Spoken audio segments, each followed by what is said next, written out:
अग्नि में लिपटा हुआ वो नाग स्वरूप अग्निनाथ अब केवल शक्ति नहीं था, वो निर्णय था। चारों ओर केवल शून्य, राख, जली हुई धातुएं और हवा में उठती गर्म धूल। कोई दुश्मन नहीं बचा था, न टावर, न सिपाही, न कोई चेतावनी। केवल अग्निनाथ का धधकता अस्तित्व, उसकी सांसों से जलता आकाश और पृथ्वी पर पिघलती जमीन। उसके शरीर की शल्कें अब और अधिक चमक रही थी, जैसे लोहा तपाकर ब्रह्मांड ने उन पर मंत्र उकेरे हों। उसकी आंखों में अब लपट नहीं, लावे जैसा प्रवाह था, बिना रुके, बिना भाव के, केवल एक दिशा में बहता हुआ। और फिर जैसे कोई तार छूट गया हो, वो मुड़ा, वो झुका हुआ मरणासन्न शरीर अब स्थिर हो रहा था। धीरे धीरे उसकी दृष्टि सामने आई आकृति पर पड़ी। बाबा अघोरथ, वो वहां खड़े थे, उनका त्रिनेत्र बंद था और हाथ प्रार्थना की मुद्रा में जोड़े हुए। उनके चारों ओर कोई रक्षाकवच नहीं था, न कोई मंत्र, न कोई हथियार, केवल मौन, केवल वो मौन जो ब्रह्मांड से भी पुराना होता है। अग्निनाथ का हाथ उठा, उसकी उंगलियां, जिनसे अब ज्वाला निकल रही थी, धीरे धीरे खुलने लगी। उन पर अग्नि के मंत्र नाच रहे थे, जैसे वो स्वयं निर्णय मांग रहे हों, मारे या नहीं। फिर जैसे ब्रह्मांड ने सांस रोकी, वो पहला कदम आगे बढ़ा। बाबा अघोरथ ने कोई प्रतिरोध नहीं किया, न उन्होंने आंखें खोली, न उन्होंने मंत्र बोला। वे वैसे ही खड़े रहे, जैसे उन्हें ज्ञात हो कि क्या होने वाला है। अग्निनाथ अब केवल 5 कदम दूर था। उसकी दृष्टि अभी भी निर्विकार बाबा अघोरथ के हृदय पर केंद्रित थी। अग्नि की एक पतली रेखा उसके हाथ से निकलकर हवा को काट रही थी। परंतु ठीक उसी क्षण, कहीं भीतर, कहीं बहुत गहराई में, एक स्मृति तैरने लगी।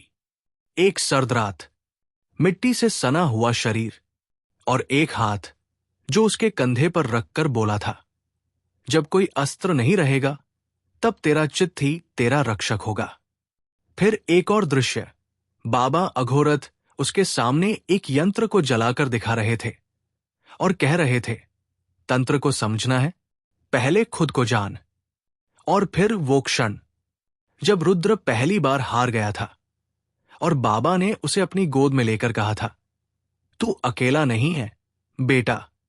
बेटा, उस शब्द ने जैसे वज्र बनकर उसके अंदर दस्तक दी। अग्निनाथ का हाथ कांपने लगा, उसकी श्वास तेज हुई, लपटें अब नियंत्रण में नहीं थी, वो इधर उधर छिटकने लगी। उसकी आंखों में से अग्नि नहीं, पानी उतरने लगा। आंसू? हां, एक आंसू, सांप की आंखों से जलता हुआ एक आंसू। और वो अश्रु जैसे ही उसकी गाल की जलती शल्क से टकराया, एक विस्फोट नहीं, बल्कि एक करुण नाद हुआ। अग्निनाथ ने एक लंबा चीख भरा, इतना तीव्र, इतना तीखा कि हवाएं कांप गई। उसकी चीख में केवल दर्द नहीं था, उसमें पश्चाताप था, पहचान थी, और वो क्रंदन जो एक खोए हुए पुत्र का होता है। फिर उसके शरीर की अग्नि अनियंत्रित होने लगी, लपटें अब शल्कों को फाड़ने लगी, जैसे शरीर और आत्मा अब एक साथ नहीं रह सकते। अग्निनाथ ने दोनों हाथ आसमान की ओर उठाए, उसकी रीढ़ की हड्डी चमक उठी और उसने अंतिम चीख निकाली, बाबा। फिर अचानक सब शांत हो गया, जैसे किसी ने एक ही क्षण में अग्नि के सारे स्रोत खींच लिए हों। वो धधकता हुआ स्वरूप लड़खड़ाया, उसके कदम डगमगाए, उसकी आंखों की अग्नि बुझने लगी, उसके शरीर की त्वचा अब टूट रही थी, शल्कें झड़ रही थी, जैसे एक खोल गिर रहा हो। और फिर बिना कोई शब्द कहे, बिना किसी चेतावनी के, वो जमीन पर गिर पड़ा। भरी हुई धरती पर, राख और अंगारों के बीच, एक जली हुई देह जो अब भी धीमे धीमे धधक रही थी। परंतु अग्निनाथ अब नहीं था, नहीं रुद्र की चेतना लौट सकी थी। सब कुछ चुप, केवल हवाओं में बहती वो अंतिम पुकार, बाबा। धरती अब राख की चादर ओढ़े खामोश थी। अग्नि की लपटें बुझ चुकी थी, पर उसकी गर्मी अब भी हवा में तैर रही थी। बाबा अघोरथ धीरे धीरे रुद्र की ओर बढ़े, जैसे हर कदम धरती को साक्षी बना रहा हो। उनके पदचिन्हों के नीचे राख सुलगती रही, लेकिन उन्होंने अपना एक भी मंत्र नहीं बोला। उनके हाथों में कंपन था, पर उनके मन में स्थिरता। जब वे रुद्र के पास पहुंचे तो सामने एक जली हुई देह थी, मानव शरीर से अधिक कुछ, और फिर भी अत्यधिक टूटा हुआ।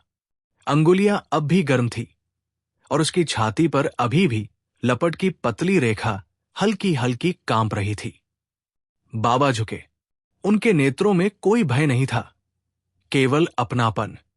उन्होंने अपनी हथेली रुद्र के माथे पर रखी। वो अभी भी गर्म था, इतना गर्म कि सामान्य कोई प्राणी जल जाए। लेकिन अघोरथ की हथेली स्थिर रही। उन्होंने आंखें बंद की। एक धीमा मंत्र उनके अधरों से निकला। कोई रक्षा मंत्र नहीं, कोई तांत्रिक युद्ध सूत्र नहीं। ये केवल एक आह्वान था, आत्मा को पुकारने का। रुद्र, वापस आ। तुझे अभी बहुत कुछ देखना है। तुझे अभी जानना है तू कौन है। बेटा। जैसे ही उन्होंने बेटा कहा, उस शब्द ने फिर से ब्रह्मांड में हलचल की। कुछ दूर मलबे के पार वेद और बाकी पल्स के लोग धीरे धीरे उस क्षेत्र की ओर बढ़ रहे थे। उन्होंने दूर से ही देखा, पूरा क्षेत्र ध्वस्त था। भूमि पिघल चुकी थी, और बीच में धधकती देह के पास बाबा अघोरथ शांत खड़े थे। वेद दौड़ पड़ा। उसके पीछे ईरा की होलोग्राफिक प्रोजेक्शन झलकती रही। रुद्र, बाबा, क्या हुआ? वेद की आवाज टूटी हुई थी, जैसे वो स्वीकार नहीं कर पा रहा था उस दृश्य को। ईरा का होलोग्राम बाबा के पास रुका। उसकी आंखों में पहली बार कोई व्याकुलता दिखी। बॉडी टेम्परेचर एक्सट्रीम है, बायो सिग्नल्स निगेटिव जा रहे हैं। वेद ने बाबा से पूछा, क्या वो मरा है? बाबा अघोरथ ने कुछ नहीं कहा। उन्होंने बस रुद्र के सीने पर अपनी हथेली रखी और आंखें बंद कर ली। फिर उन्होंने कुछ कहा नहीं, केवल एक लंबा सांस लिया और बोले, ये मृत्यु नहीं है, ये पुनर्जन्म की पूर्व शांति है। अग्नि का अंत नहीं हुआ, वो बस थक गया है। ईरा ने चुपचाप स्कैन पूरा किया और कहा, एक फेंट न्यूरल पल्स बचा है, बस एक। लेकिन अगर हमने अभी कुछ नहीं किया तो वो भी चला जाएगा। वेद ने कमर से एक कैप्सूल निकाला, एक ननिते इंजेक्शन। ये उसकी रीढ़ में डालना होगा। पर इतना जला हुआ नर्वस सिस्टम, ये रिस्क है। बाबा ने सिर हिलाया। रिस्क नहीं, ये समय की मां है। कर। वेद ने गहरी सांस ली, फिर कांपते हाथों से इंजेक्शन रुद्र की गर्दन के नीचे डाला। नैनाइट्स उसके शरीर में फैलने लगे। एक धीमा नीला प्रकाश उस राख के भीतर से जगने लगा। फिर धीरे धीरे उसके सीने में एक बार, बहुत हल्का पर स्पष्ट रूप से, एक धड़कन हुई। वेद की आंखें भर आई। उसने वापस सांस ली। बाबा ने धीरे से मुस्कुराते हुए कहा, अब से अग्नि केवल नाश नहीं, मार्गदर्शन भी करेगी। पर रुद्र अभी भी होश में नहीं आया था। वो वहां पड़ा था, जैसे ब्रह्मांड का भार अब भी उसके भीतर भरा हो। अब प्रश्न ये नहीं था कि रुद्र बचेगा या नहीं। प्रश्न ये था, जब वो जागेगा, क्या वो वही रुद्र होगा या कोई और, कोई नया, या अग्नि ही मनुष्य बन गई है? रुद्र का धधकता शरीर अब भी भूमि पर निश्चल पड़ा था। चारों ओर घना धुआं और राख हवा में तैर रहे थे। युद्ध भूमि शांत हो चुकी थी। न कोई चीख, न कोई शोर, केवल धधकती हवाओं की सरसराहट। उसका नासिका अब भी गर्म लपटें उगल रही थी, जैसे भीतर कोई ज्वालामुखी अब भी शांत होने को तैयार नहीं था। बाबा अघोरनाथ धीरे धीरे उसकी ओर बढ़े। उनके हाथों में कोई हथियार नहीं था, केवल उस दृष्टि में एक पिता का भय और ममता समाई थी। जैसे जैसे वो पास आए, रुद्र, या कहो अग्नि नाग, की धधकती आंखें बाबा की ओर मुड़ी। उन आंखों में अब भी केवल विनाश था, होश का कोई चिन्ह नहीं। अग्नि नाग की सांस भारी थी। उसके कंधे फड़क रहे थे, जैसे एक और वार के लिए तैयार हो रहा हो। और फिर उसने गुर्राते हुए बाबा की ओर छलांग लगाई। वो क्षण जैसे समय की परिधि को फाड़ कर निकल गया। बाबा अघोरनाथ ने आंखें बंद कर ली। उन्होंने कोई प्रतिकार नहीं किया। सिर्फ एक शब्द उनके होठों से फिसला, रुद्र। अग्नि नाग की आंखों में जैसे कोई स्मृति चमकी, हवा में कांपती कोई छवि। युद्ध केवल शक्ति से नहीं जीता जाता, रुद्र। बाबा अघोरनाथ ने एक दिन कहा था, जब वे उसे तलवार चलाना सिखा रहे थे। तू जितनी शक्ति जुटा ले, अगर मन स्थिर नहीं तो सब व्यर्थ है। युद्ध पहले भीतर लड़ा जाता है। रुद्र तब हंसा था, मन का युद्ध, और अगर दुश्मन सामने हो।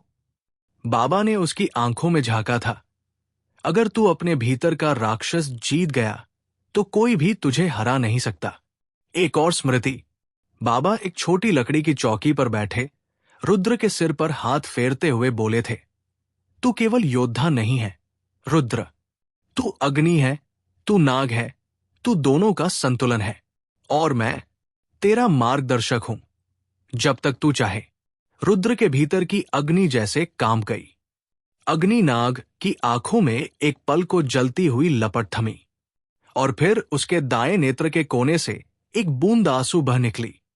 लाल भभकते नेत्रों से गिरती वो एक अकेली अश्रुबूंद, जैसे आत्मा के भीतर से निकली हो। और फिर एक चीख। पूरे आकाश में जैसे क्रंदन फैल गया। वो चीख क्रोध की नहीं थी, वो थी एक आत्मा की, जो खुद से जूझ रही थी। भीतर का राक्षस, बाहर की आग, और किसी पिता की स्मृति, सब कुछ एक ही क्षण में सुलग गया। अग्नि नाग ने जमीन पर हाथ पटका। भूमि कांप उठी। जलती हुई ऊर्जा उसके चारों ओर मंडराने लगी। लेकिन अब उसकी दिशा बिगड़ चुकी थी। ये अब हमला नहीं था, ये था आत्मघात। बाबा चीख उठे, रुद्र, नहीं, नियंत्रण कर, याद कर कौन है तू। लेकिन रुद्र सुन नहीं रहा था। उसकी देह कांप रही थी, जैसे भीतर कुछ टूट रहा हो। उसकी त्वचा की आग अब राग बनकर झड़ने लगी। और फिर एक विस्फोट। नहीं, कोई धमाका नहीं, एक अद्भुत ऊर्जा का विस्फोट, लेकिन शांत, जैसे किसी ने अनंत अग्नि को एक पल में समेटकर एक बिंदु में बंद कर दिया हो। अग्नि नाग वही जमीन पर गिर पड़ा। उसकी आंखें अब बुझ चुकी थी।